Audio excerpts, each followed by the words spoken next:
మాధవి పెద్ద కథ. రచన నీరజ హరి ప్రభల. కథాపఠనం మలవరపు సీతారాం కుమార్. మాధవి, రేపు నీకు పెళ్లి చూపులు.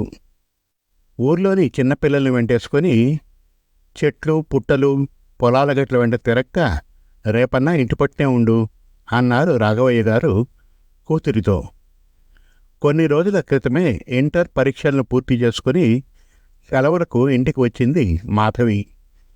చిన్నప్పటి నుండి చదువంటే ఎంతో ఇష్టమున్న మాధవి మంచి మార్కుల్ని తెచ్చుకుంటూ స్కాలర్షిప్ను పొందుతోంది. ఉన్నత చదువులు చదివి మంచి ఉద్యోగంలో స్థిరపడి తన తల్లిదండ్రుల్ని కంటికి రెప్పలా చూసుకోవాలి అనేది ఆమె కోరిక. పెళ్లి చూపులని తండ్రి చెప్పిన మాటలు గొంతులో పచ్చి వెలక్కాయ పడ్డట్టయి వెంటనే తల్లిదండ్రుల వద్దకు వెళ్ళి తన కోరికను తెలిపి తనకిప్పుడే పెళ్లి చేసుకునే ఆలోచన లేదని తన నిర్ణయాన్ని చెప్పింది మాధవి. కూతురి నిర్ణయానికి రాఘవయ్య ససేమిరా ఒప్పుకోలేదు. తాముండే ఊరు అగ్రహారం. ఇప్పటికే కూతురి పెళ్లి చేయలేదని నలుగురు 4 మాటలు అనుకోకుండా కుటుంబ పరిస్థితిని దృష్టిలో పెట్టుకొని పెళ్లి చూపులకి ఒప్పుకోమన్నారు. తల్లి కమలమ్మ కూడా అదే అభిప్రాయం చెప్పడంతో ఇంక వాళ్లను నొప్పించలేక మిన్నకుండిపోయింది మాధవి. మధ్యతరగతి కుటుంబంలో పుట్టిన మాధవికి 3 అక్కలు 2 అన్నలు. తన ఊహ తెలిసే సమయానికే పై అక్కలందరి పెళ్ళిళ్ళు అయ్యి వాళ్ళు పిల్లల తల్లులు కూడా అయ్యారు. వాళ్ల పిల్లలు తను ఒక వయస్సువారు. తండ్రి పోస్ట్ మాస్టర్గా ఉద్యోగం చేస్తూ పెద్దలిచ్చిన 5 ఎకరాల పొలంలో ఒక్కో కూతురు పెళ్లికి పొలాన్ని అమ్ముకుంటూ 3 ఆడపిల్లల పెళ్లిళ్లను చేసి వాళ్లను అత్తారింటికి పంపారు. కొడుకులిద్దరినీ డిగ్రీలు చదివించారు. మంచి ఉద్యోగాలు రాగానే వాళ్లకి వివాహాలు చేశారు. వాళ్ళు పట్నంలో తమ భార్యా బిడ్డలతో సంతోషంగా ఉంటున్నారు. ఇక మిగిలిన 1.5 ఎకరం పొలాన్ని సాగు చేసుకుంటూ ఉన్నంతలో కుటుంబానికి ఏ లోటు రాకుండా చూసుకుంటూ పరువు ప్రతిష్టలే ప్రాణంగా భావిస్తూ బతుకుతున్నారు రాఘవయ్య దంపతులు. మాధవి మౌనంగా తన గదిలోకి వెళ్ళింది. ఆ మరురోజు పెళ్లివారు 20 మంది వచ్చారు. వాళ్ళింట్లో పెళ్లికొడుకు వచ్చే ఆనవాయితీ లేదుట. అందరూ ఆమెని వివిధ రకాల తెల్య పరీక్షలు యక్ష ప్రశ్నలు వేసి ఇంటికి వెళ్ళి కబురు చేస్తామని వెళ్ళారు. మాధవికి వరుడు ఎలా ఉంటాడో, అతని పేరేమిటో, ఏం చేస్తాడో, అతని విద్యార్హతలు, వాళ్ల కుటుంబ స్థితిగతులను తెలుసుకోవాలని ఉండి తల్లిని అడిగింది. అతని పేరు శరత్ అని, అతనికి తల్లి 4 అన్నదమ్ములు ఉన్నారని, 4 సంవత్సరాల క్రితం తండ్రి గతించారని, వాడది 30 మంది కుటుంబ సభ్యులు ఉన్న ఉమ్మడి కుటుంబం, ఉమ్మడి వ్యాపారం అని, బాగా స్థితిగల వాళ్ళు అని, మాధవికి అతనికి మధ్య 10 ఏళ్ల వయస్సు తేడా అని చెప్పింది తల్లి. ఇప్పుడు తను ఏది చెప్పినా ఆ ఇంట్లో తండ్రి మాటకు తిరుగులేదు. వయస్సు తేడా వలన తన అక్కలతో అన్నలతో తన మనసులోని మాట చెప్పే చనువు లేదు. చిన్నప్పటి నుండి వాళ్ళు తన గురించి అంత ప్రేమగా పట్టించుకునేవాళ్ళు కారని తెలిసిన మాధవి మౌనంగా ఊరుకుంది.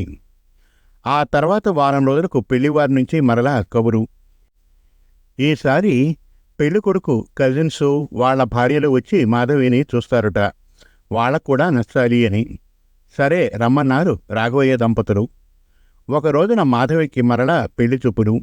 ఈసారి 15 మంది వచ్చి ఆమెని చూసి మరలా వాళ్ల ఇంటర్వ్యూలు. సంతలో బలిపశువులాగా ఎన్ని మార్లు ఇంతమంది, అది పెళ్ళికొడుకు లేకుండా ఈ పెళ్లి చూపులు మాధవికి సుతరాము ఇష్టం లేకపోయినా తల్లిదండ్రులను చూసి తన మనసుకు సర్ది చెప్పుకుంది. వాళ్ళు వెళ్ళాక పెళ్లివారి నుండి పిల్ల తమకు నచ్చింది అని, మీరు వచ్చి మిగిలిన విషయాలను మాట్లాడుకోమని కబురు విన్నాక రాఘవయ్య దంపతులు సంతోషంగా ఊపిరి పీల్చుకున్నారు.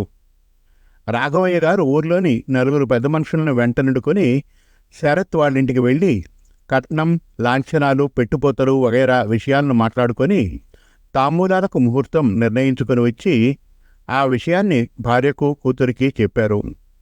మాధవికి తన చదువు భవిష్యత్తు మీద ఎన్నో కోరికలు ఆశయాలు ఉన్నా తల్లిదండ్రుల కోసం తమ ఇంటి పరిస్థితుల్ని అర్థం చేసుకుని వాటన్నిటినీ మనస్సులోనే అణచుకుంది. మరో 15 రోజులకు పెళ్లివారు రావడం, తాంబూలాలు పుచ్చుకోవడం జరిగింది. ఈసారి కూడా శరత్ రాలేదు. పెళ్లిలో తెర పెట్టి అది తీసే సమయం దాకా వధూవరులు ఒకళ్ళనొకళ్ళు చూసుకోరుట. ఆ కుటుంబంలో శరత్ తల్లి ఆ మాట అందరికీ గొప్పగా చెప్పింది.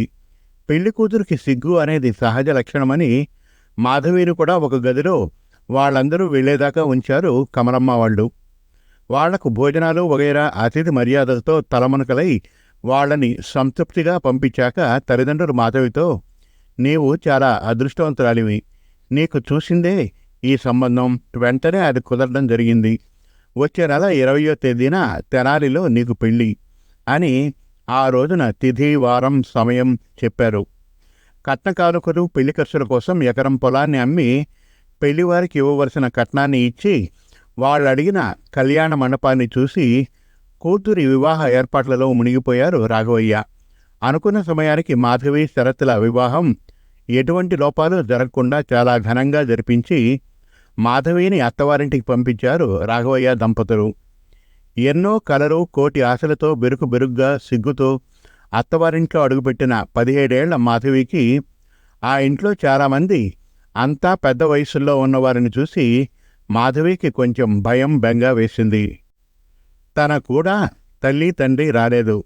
బావగారే వచ్చి తీసుకురావడం ఆచారమట.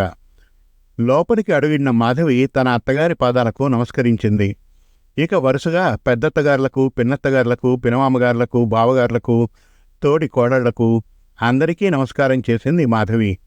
ఆ తర్వాత కాసేపటికి అందరూ ఏవో కబుర్లు, ముచ్చట్లు. బావగారి కూతురు ఆ ఇంటినంతా చూపించింది మాధవికి. పెద్ద బంగళా, వంటిల్లు, ఆ ఇంట్లో విశాలమైన హాళ్ళు 5, అటుపక్క ఇరుపక్క గదులు వెరసి మొత్తం 10 గదులు. చుట్టుపక్కల పెద్ద ఆవరణలో చిన్న చిన్న ఇళ్ళు, అవి అద్దెకిచ్చారట. ఎత్తైన ఆ కాంపౌండ్లోకి అడుగు పెడితే ఇక బయటి ప్రపంచమేమీ తెలియనంత విశాలమైన ఇల్లు. ఇంటిని, ఇంట్లో అందరినీ చూసిన మాధవికి ఇంత పెద్ద కుటుంబం తనకు ఉందన్న సంతోషం కలిగింది. పెద్ద తోడికోడలు పూర్ణ తమ గదిని మాధవికి చూపించింది. కాస్త విశ్రాంతి తీసుకున్నాక అత్తగారు కొత్త కోడలు వంట చేయాలని తొలి రోజునే మాధవి చేత కాసామడి కట్టించి గాడి పొయ్యిల మీద ఇత్తడి గుండిగలతో వంట, కిందకు వంగి అందరికీ వడ్డనలు చేయించారు. కోడలు పనివంతురాలవునో కాదో అని పరీక్షట. ఆ విషయం తర్వాత తెలిసింది మాధవికి. అందరికీ ఎంతో ఓర్పుతో వండి వడ్డించిన మాధవిని అందరూ చాలా మెచ్చుకున్నారు. ఇంట్లో తనతో భర్త చాలా ముభావంగా ఉండడం చూసి కొత్త కదా అనుకుంది. ఆ రాత్రికి పాల గ్లాసుతో అడుగుపెట్టిన మాధవికి భర్త చెప్పిన మాటలకు మనస్సులో చాలా బాధ కలిగింది. తనకి పెళ్లి ఇష్టం లేదని, తను వేరే అమ్మాయిని ప్రేమిస్తే ఇంట్లో ఎవరూ ఒప్పుకోలేదని, తల్లి కోరిక మీదట తనను పెళ్లి చేసుకోవాల్సి వచ్చిందని చెప్పి వేరే గదిలోకి వెళ్ళి పడుకున్నాడు. భర్త చెప్పింది విన్న మాధవికి తన కాళ్ల కింద భూమి కదులుతున్నట్లు అయింది. ఆ రాత్రి మాధవి కార్చిన కన్నీటితో తలగడ తడిసింది. మాధవికి తన భవిష్యత్తు అంతా అంధకారమైనట్లు అయింది. ఇప్పుడేం చెయ్యాలి? భర్తకిష్టం లేని పెళ్ళి అని అమ్మా నాన్నలతో చెప్తే వాళ్ళు తనని సరిగా అర్థం చేసుకోకపోగా పెళ్ళైన పిల్ల భర్తను వదిలి పుట్టింటికి రాకూడదు, పరువు ప్రతిష్టలు అంటూ పాకులాడే మనస్తత్వం కలవారు. ఇంక వాళ్లతో ఏం చెప్పినా ఉపయోగం ఉండదనుకొని వాళ్లను బాధ పెట్టకూడదనుకుంది మాధవి. తనిప్పుడు అతని భార్య, తనే సర్దుకుపోవాలి. ఓర్పుతో, ప్రేమతో నెమ్మదిగా అతని మనస్సుని మార్చుకొని సంసారం చేసుకోవాలి. కాపురానికి పంపించేటప్పుడు మీది ఉమ్మడి కుటుంబం. భర్తకు, అత్తగారికి, మిగిలిన పెద్దవాళ్లకు మర్యాదలు, సేవలు చేస్తూ వాళ్ళు చెప్పింది వింటూ మంచి కోడలు, మంచి భార్య అనిపించుకోవాలి అని అమ్మా నాన్నలు చెప్పిన మాటలు, తీసుకోవలసిన జాగ్రత్తలను గుర్తుకు తెచ్చుకుంది మాధవి. ఇంకా ఉంది మాధవి పెద్ద కథ 2వ భాగం త్వరలో. మరిన్ని చక్కటి కథల కోసం, కవితల కోసం, వెబ్ సిరీస్ కోసం మనతెలుగుకథలు.com విజిట్ చేయండి. Thank you.